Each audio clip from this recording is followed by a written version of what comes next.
Happy Monday, everyone. Yeah, we're back. We ate like fiends and drank like ghouls, and now we're back at work asking the makeup people to hide our neck fat.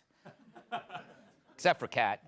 For her, a 4-day Thanksgiving bender is just 3 days shy of her normal week. Tyrus is back, and this is how he cooked his Thanksgiving turkey.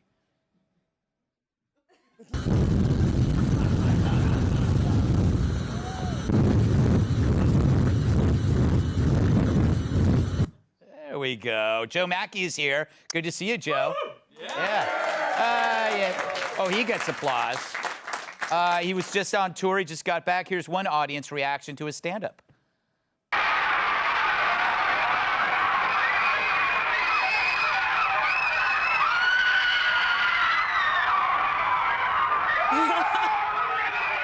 Yep.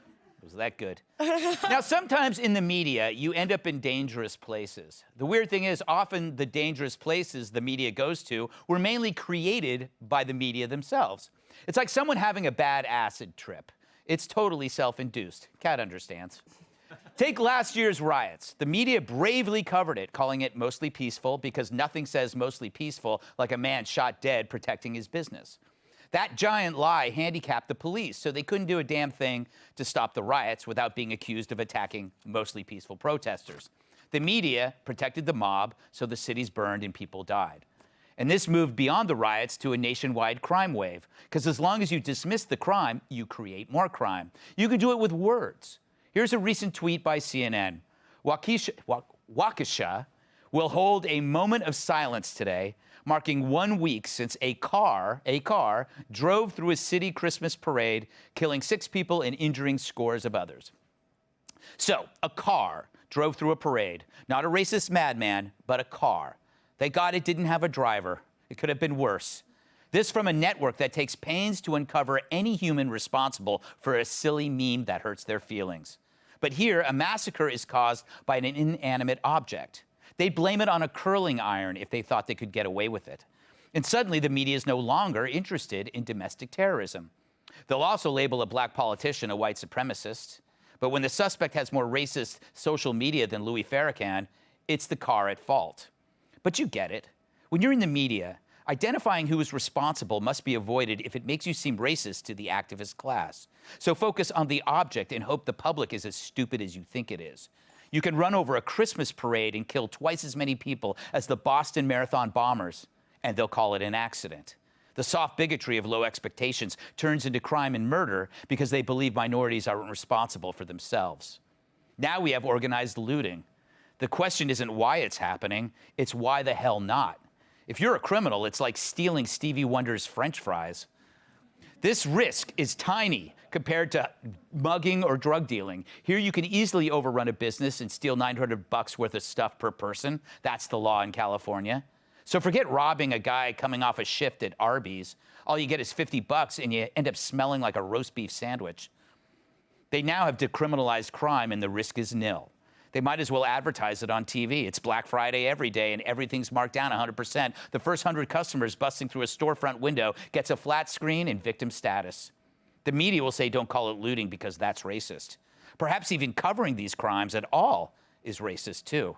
Criminals understand this, as they see Democrats are more worried about protecting people from old statues than active crime scenes.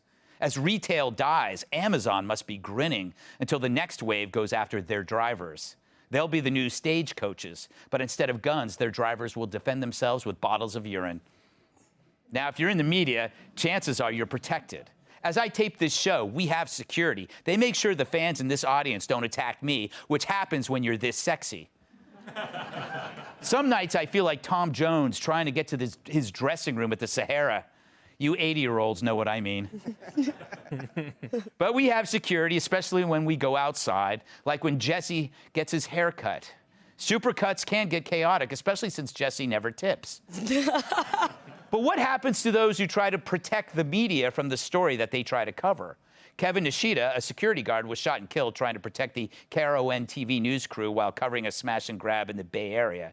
As he tried to stop thugs trying to steal the crew's equipment, he was murdered.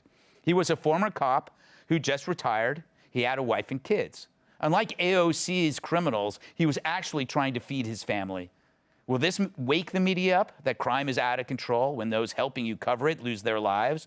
Will his death remind the media that there's a cost in redefining crime as a form of protest? Will his death have any effect on those who see crime as a joke, like Seth Rogen? When a guy on Twitter claimed he was robbed in LA, Rogen blamed the victim, saying, "Don't leave anything valuable in the car. It's called living in a big city." He added he'd been robbed before and that, quote, "Once a guy accidentally left a cool knife in my car, so if it keeps happening, you might get a little treat." The guy's so out of touch, he pretends being a crime victim is delightful. No wonder he's typecast as an idiot. But what if the next time that knife is left not in your car, but in your back? Seth hasn't had to think about that. He's rich. It's easy for him to rebound from victimization. Plus, he's always armed with box office poison. Now, just imagine if our detectives ignored victims when they report crimes. I hear you're the best detective in town, and I want to hire you. What for, Toots? My store. 15 people robbed it yesterday. Oh, this is the big city. That's a misdemeanor. Get used to it. But I'm ruined. They took everything. What you dames don't understand is when you move out of the sticks, you gotta take the good with the bad. The bad is you're constantly being robbed, you're overtaxed, and homeless people poop in your yard. The good is, hey, we used to have restaurants. Now, if you'll excuse me, I'm moving to Texas. I gotta help Beto O'Rourke get a personality.